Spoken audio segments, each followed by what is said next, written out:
नमस्कार, उत्तराखंड प्राइम देख रहे हैं आपके साथ मैं हर्षा शर्मा। केदारनाथ धाम की यात्रा शुरू हुए अभी 5 दिन का समय हुआ है, मगर अभी से व्यवस्थाएं चरमराने लगी हैं। गौरीकुंड और सोनप्रयाग में तीर्थ यात्रियों की भीड़ इस कदर जमा हो रही है कि वहां पर जाम के हालात बन गए हैं। व्यवस्थाओं को संभालने में पुलिस प्रशासन नाकाम नजर आ रही है।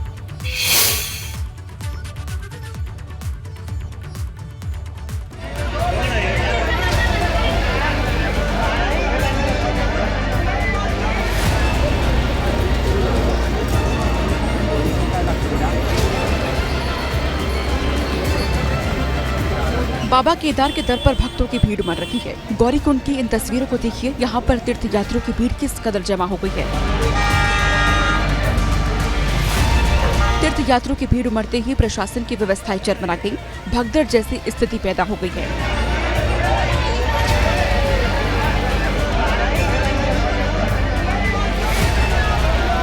सवाल ये है कि क्या प्रशासन इस स्थिति के लिए पहले से तैयार नहीं था? अब सोनप्रयाग की इस तस्वीर को भी देखिए, यहाँ तीर्थ यात्रियों की भीड़ किस तरह उमड़ी है। सोनप्रयाग में तीर्थ यात्रियों के पंजीकरण चेक किए जा रहे हैं, इसलिए यहाँ पर एक साथ हजारों तीर्थ यात्री इकट्ठा हो गए हैं। इस तस्वीर को भी देखिए, यहाँ दूर तक लंबी कतार लगी हुई है। इस पुल के ऊपर भी देखिए, हजारों की संख्या में तीर्थ यात्री मौजूद हैं। तीर्थ यात्री इंतजार कर रहे हैं कब उनका नंबर आएगा और वो बाबा केदार के दर्शन कर सकेंगे।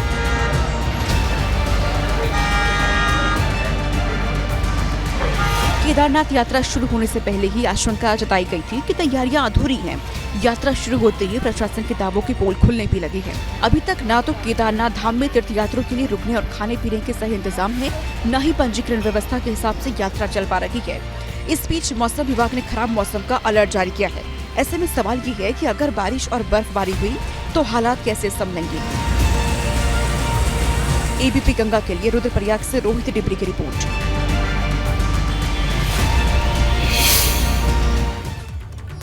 केदारनाथ यात्रा पर किस तरह से यात्रियों की भीड़ उमड़ रही है और उसमें प्रशासन की व्यवस्था कैसे फेल हो गई, इसकी 2 तस्वीरें आपको दिखाते हैं। एक तरफ आप देख पाएंगे सोनप्रयाग बाजार में तीर्थ यात्रियों की लंबी लाइन आप देख पा रहे होंगे और ये लाइन कई किलोमीटर लंबी है। वहीं दूसरी तस्वीर इस पुल पर आप देख सकते हैं कितनी बड़ी संख्या में तीर्थ यात्री खड़े हुए नजर आ रहे हैं। देखिए 2 तस्वीरें, केदार यात्रा की अव्यवस्थाएं आपके सामने है।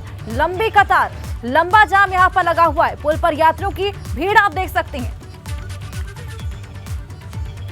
हमारे सहयोगी रोहित डिमरी हमारे साथ जुड़ गए हैं। रोहित, इस बार रिकॉर्ड तोड़ संख्या में लोग पहुंचने वाले थे, इसकी जानकारी पहले से थी। ऐसे में लंबे समय से इसको इन व्यवस्था को दुरुस्त करने की तैयारियां चल रही थी, कई बैठकें हुई, लेकिन इन तस्वीरों में तो कुछ और ही नजर आ रहा है। जैसे कि मैं आपको बताना चाहूंगा, लगातार जब से केदारनाथ के कपाट खुले हैं तब से लगातार मौसम खराब है, बर्फबारी भी लगातार जारी है। इसके साथ ही कह सकते हैं भारी संख्या में 10 से 15 हजार, 15 से 20 हजार का भी तीर्थ यात्री यहाँ पहुंच रहे हैं। जो 5 दिन का आंकड़ा है वो 75,000 से ज्यादा पहुंच गया। तो कह सकते हैं भारी संख्या में यहाँ पे तीर्थ यात्रियों का जो दबाव है बहुत देखने को मिल रहा है। कल गौरीकुंड की तस्वीरें हमारे सामने थे कि जाम की स्थिति यहाँ पे पैदा हो गई। इसके अलावा सोनप्रयाग में भी लगातार लंबी लाइन लगाकर तीर्थ यात्री केदारनाथ धाम के लिए जाने के लिए तैयार है, जबकि व्यवस्थाएं नहीं है। केदारनाथ धाम की हम बात करेंगे तो वहाँ पे 10,000 के करीब लोगों के रहने की व्यवस्थाएं हैं, जबकि रास्ते में 1,000 से 1,500 लोगों के रहने की व्यवस्था है। इसके बावजूद भी 10 से 15 से 16 हजार तीर्थयात्री हर दिन केदारनाथ धाम पहुंच रहे हैं, बाबा केदार के दर्शन के लिए पहुंच रहे हैं। बिल्कुल रोहित, बड़ी संख्या में लोग पहुंच रहे हैं, जिसकी वजह से रजिस्ट्रेशन लागू किया गया था ताकि लोगों को व्यवस्थाएं हो, लेकिन अब ये रजिस्ट्रेशन जो है यही सरदर्द बन गया है।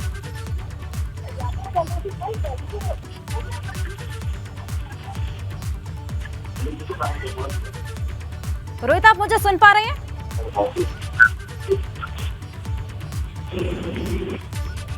बिल्कुल रोहित, तस्वीरें हम देख रहे हैं, लगातार हम देख रहे हैं कितनी बड़ी संख्या में लोग पहुंचे हैं। पहले से मालूम था कि बड़ी संख्या में लोग पहुंचने वाले हैं। रिकॉर्ड तोड़ श्रद्धालुओं ने इस बार रजिस्ट्रेशन कराया था, लेकिन कहीं ना कहीं अब यही रजिस्ट्रेशन लोगों के लिए सरदर्द बन गया है, क्योंकि प्रशासन की व्यवस्था यहाँ पर चरमराते हुए नजर आ रही है।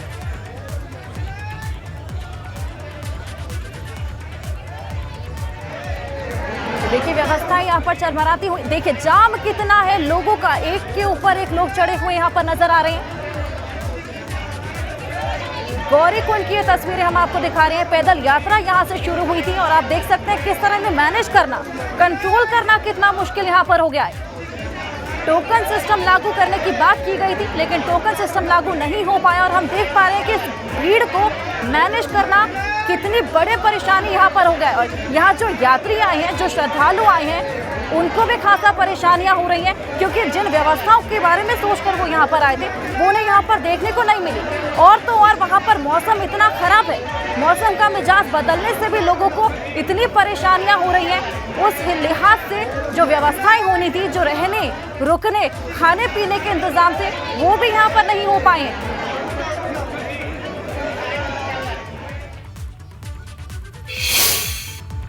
और चलिए आगे बढ़ेंगे। केदारनाथ धाम की यात्रा के दौरान 5 दिन के भीतर ही तीर्थ यात्रियों की मौत भी हो गई है। 4 तीर्थ यात्री बताए जा रहे हैं और बताया जा रहा है कि ज्यादा ठंड की वजह से इन तीर्थ यात्रियों की तबीयत बिगड़ी, जिससे इनकी मौत हो गई। 25 अप्रैल से केदारनाथ धाम की यात्रा शुरू हुई थी और महज 5 दिन के भीतर 65,000 श्रद्धालु दर्शन कर चुके हैं। ऐसे में ठंड बढ़ने की वजह से 5 दिन के भीतर 4 तीर्थ यात्री अपनी जान गंवा चुके हैं। मौसम जो है लगातार ख़राब चल रहा है। अभी तक जो है 4 डेथ जो है केदारनाथ में हुई है और यात्रियों को हम ये बार बार अपील भी कर रहे हैं कि वो यात्रा करते वक्त ये मौसम के अनुसार ही प्लान करें और अपना जो स्वास्थ्य है उसका ध्यान ज़रूर रखें। जो भी बुजुर्ग या बच्चे हैं वो अपना मेडिकल और जो फिटनेस है वो ज़रूर लेके आए और उसके अकॉर्डिंग ही प्लान करें। और चारधाम यात्रा को लेकर कांग्रेस के सवाल खड़े होने लगे हैं। नेता प्रतिपक्ष यशपाल आर्य का बयान सामने आया, चारधाम यात्रा पर पर्याप्त सुविधाएं नहीं है। नेता प्रतिपक्ष यशपाल आर्य बोलते हुए नजर आए कि चारधाम यात्रा पर पर्याप्त सुविधाएं नहीं है। तो ये बयान सामने आया है। चारधाम यात्रा को लेकर कांग्रेस अब सवाल खड़े करने लगा है व्यवस्थाओं को लेकर, और ऐसे में नेता प्रतिपक्ष यशपाल आर्य का इसी कड़ी में बयान सामने आया है कि चारधाम यात्रा पर पर्याप्त सुविधाएं नहीं है। लगातार इस मामले में मैंने कहा है कि चारधाम यात्रा में जिस तरह की दुश्वारियाँ सामने आ रही हैं और जिस तरह के यात्रियों को तीर्थ यात्रियों को असुविधाओं का सामना करना पड़ रहा है, जो मार्ग हैं ध्वस्त हो चुके हैं, लगातार भूस्खलन हो रहा है, डॉक्टर्स की पर्याप्त व्यवस्था नहीं है। जोशीमठ में बद्रीनाथ हाईवे पर फिर से लैंडस्लाइड हुआ है। बद्रीनाथ हाईवे पिनोला के पास से बाधित है। दरअसल हाईवे पर एक बहुत बड़ा बोल्डर आ गिरा था, जिस वजह से रोड बाधित हो गई और ऐसे में हाईवे पर वाहनों की कतार लग गई है। हाईवे खुलने में अभी करीब 4 घंटे का समय लग गया। तो लंबी कतार वाहनों की यहाँ पर लगी है, रोड बाधित हो गई है। 4 घंटे का समय इस बाधा को खोलने में लग गया था। आपको बता दें कि बड़ा बोल्डर यहाँ पर आ गिरा था, जिसके चलते ये पूरी हाईवे पिनोला के पास से बाधित हो गई थी। चमोली में भी बद्रीनाथ हाईवे लैंडस्लाइड की वजह से बंद हो गया था, जिसे 4 घंटे बाद खोला गया। ये 2 तस्वीरें आपको दिखाएंगे बद्रीनाथ हाईवे पर कैसे पहाड़ी से मलबा गिरा। तो देखिए 2 तस्वीरें हम आपको दिखा रही हैं। बद्रीनाथ हाईवे पर ये लैंडस्लाइड हुआ, हाईवे पर पहाड़ी से मलबा गिर गया, जिसकी वजह से यहाँ पर आवाजाही बाधित हो गई थी। काफी लंबा जाम यहाँ पर लगा रहा और आपको बता दें कि 4 घंटे का समय इस बाधा को खोलने में लग गया था। बड़ा बोल्डर, बड़े मलबे यहाँ से पहाड़ी से गिरकर यहाँ पर आ गए।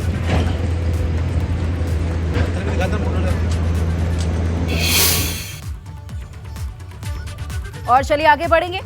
जोशीमठ में उर्वशी पर्वत पर एवलांच का एक वीडियो सामने आया, जिसमें पहाड़ी से बर्फ की चट्टान नीचे गिरती नजर आ रही है। चारधाम यात्रा इस वक्त चल रही है और जाहिर है कि ऐसी तस्वीरें सैलानियों के मन में खौफ पैदा कर रही हैं।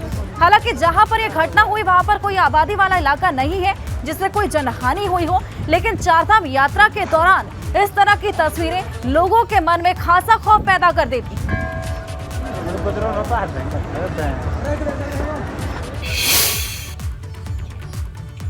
और उधर हेमकुंड साहिब के कपाट खोलने की तैयारियां भी शुरू हो चुकी हैं। 20 मई से हेमकुंड साहिब की यात्रा शुरू होनी है। इसके लिए जवान हेमकुंड साहिब पहुंच चुके हैं और बर्फ साफ करने का काम भी लगातार जारी है। हेमकुंड गुरुद्वारे के पास अब भी कई फीट बर्फ जमी हुई है।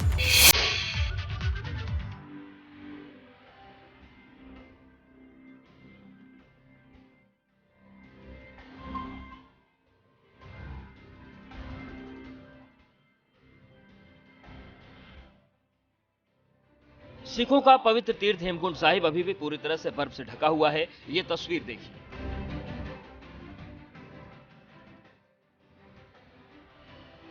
हेमकुंड साहिब में अभी भी काफी बर्फ जमी हुई है। सेना के जवान हेमकुंड साहिब यात्रा मार्ग और गुरुद्वारे के पास जमी बर्फ को साफ करने में जुटे हैं।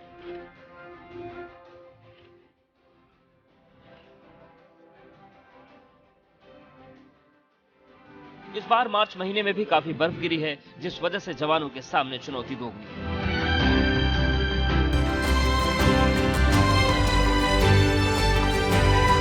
बीस मई से हेमकुंड साहिब की यात्रा शुरू होनी है। इन जवानों की कोशिश है कि यात्रा शुरू होने से पहले पैदल मार्ग को पूरी तरह खोल दिया जाए, ताकि तीर्थयात्री आसानी से हेमकुंड साहिब तक पहुंच सके। हेमकुंड साहिब 15,000 फीट की ऊंचाई पर स्थित है। ये सिख धर्म के लोगों का सबसे ऊंचा तीर्थ स्थल है। यहाँ सिखों के 10वें गुरु गोविंद सिंह ने साधना की थी, इसलिए स्थान सिख धर्म के लिए पवित्र है।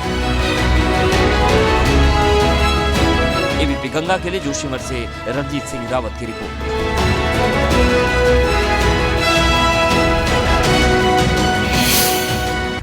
उत्तराखंड में मौसम विभाग का येलो अलर्ट जारी हुआ है। कई जिलों में हल्की से मध्यम बारिश की संभावना है। मौसम विभाग का कहना है कि 2 और 3 मई को प्रदेश के कई इलाकों में भारी बारिश के साथ ओलावृष्टि हो सकती है। मौसम विभाग का कहना है कि पिथौरागढ़, रुद्रप्रयाग, नैनीताल, चमोली, उत्तरकाशी में मौसम बदला रहेगा और इस दौरान चारधाम में भी बर्फबारी हो सकती है, जिसे देखते हुए सावधानी बरतने की भी जरूरत है। तो मौसम विभाग ने यहाँ पर यह अलर्ट जारी किया है। येलो अलर्ट यहाँ पर जारी किया गया है और मौसम को ख्याल में रख के ही चारधाम यात्रा की प्लानिंग करने की भी चेतावनी दी गई। उत्तराखंड में पीएम मोदी के मन की बात कार्यक्रम को सुना गया। मसूरी में, हरिद्वार में, अल्मोड़ा में, उत्तरकाशी में ये 4 तस्वीरें आप देख रहे हैं। ये 4 तस्वीरें सामने आई। हरिद्वार में ऋषिकुल ऑडिटोरियम में संतों ने पीएम मोदी के मन की बात को सुना। अल्मोड़ा जिले के सोमेश्वर विधानसभा की तस्वीर हम आपको दिखा रही हैं, जहां पे मन की बात को सुना गया। 100वां एपिसोड था। उत्तरकाशी के हर्षिल गांव में पीएम मोदी के मन की बात के 100वें एपिसोड को यहां पर सुना गया और यहां पर सांसद माला राज्य लक्ष्मी भी मौजूद रही। देखिए 4 तस्वीरें आपकी टीवी स्क्रीन पर, हरिद्वार, मसूरी, अल्मोड़ा और उत्तरकाशी की।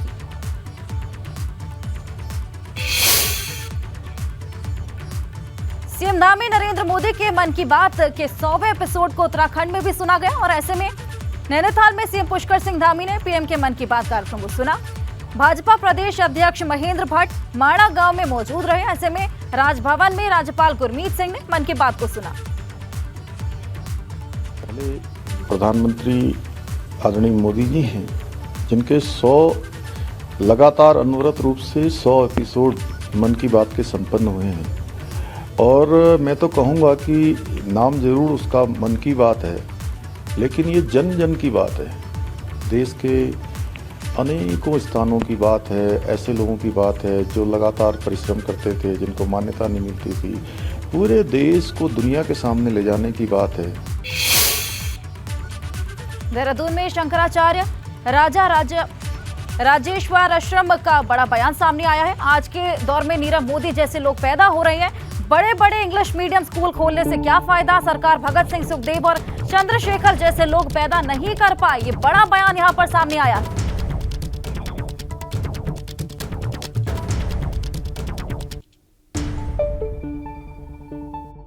विकास का सड़क भी नहीं है।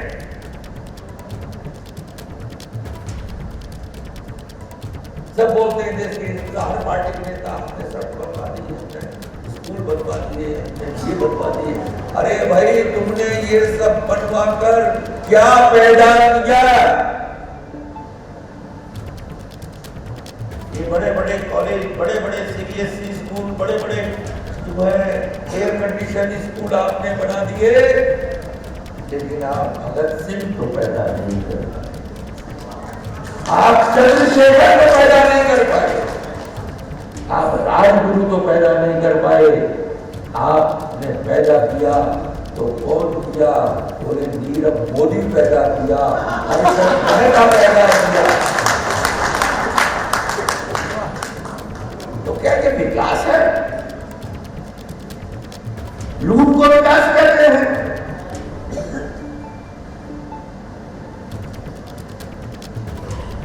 जीवन में साधनों से कभी साधन साथ साध्य प्राप्त नहीं हो सकता। संकल्प से तो प्राप्त होता है साध्य। और उत्तराखंड में चारधाम यात्रा यूनिफॉर्म सिविल कोड लागू करने से जुड़ी बड़ी खबर आपको बता दें।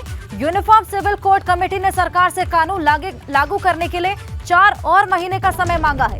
ऐसे में मई में यूनिफॉर्म सिविल कोड की घोषणा हो सकती है। 1 साल हो रहा है और ऐसे में दिल्ली में यूसीसी को लेकर कई महत्वपूर्ण बैठकों के बाद कमेटी ने सरकार से 4 महीने एक्सटेंड करने के लिए टाइम मांगा है। 4 महीनों में यूसीसी कमेटी अपना ड्राफ्ट तैयार कर राज्य सरकार को सौंप देगी, प्रेषित करेगी और ऐसे में आगामी होने वाले मॉनसून सत्र में यूनिफॉर्म सिविल कोड कानून लाया जा सकता है। बड़ी खबर हम आपको बता रहे हैं।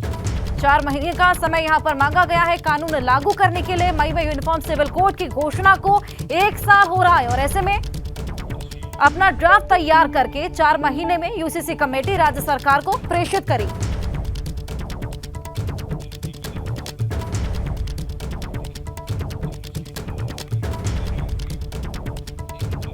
राज्यसभा सांसद अनिल बलूनी ने उत्तराखंड के लिए बड़ी सौगात दी है। पौड़ी में संयुक्त माउंटेन म्यूजियम और प्लानेटोरियम संस्थान बनेगा। अनिल बलूनी ने अपने सांसद निधि से इसे बनाने की घोषणा की। इसके निर्माण के लिए 4 करोड़ रुपए की प्रारंभिक राशि जारी कर दी गई है। दोनों संस्थानों के निर्माण में 30 करोड़ रुपए की राशि खर्च होने वाली है। उधर सीएम धामी ने दोनों संस्थाओं के निर्माण के लिए हर संभव सहयोग का आश्वासन दिया है। राज्यसभा सांसद अनिल बलूनी ने इसके लिए मुख्यमंत्री पुष्कर सिंह धामी का धन्यवाद भी किया है।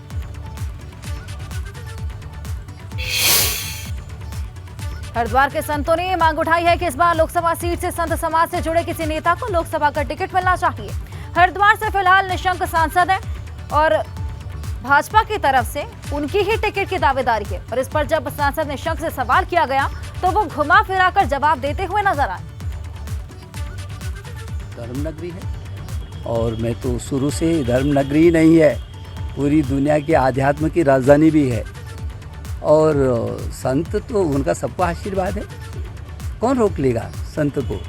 संत तो पूरी दुनिया के लिए हमारी प्रेरणा है तो और उन्हीं का आशीर्वाद हमको भी है। संतों का पूरा देश है, पूरा देश है संतों का और हम भी उन्हीं के।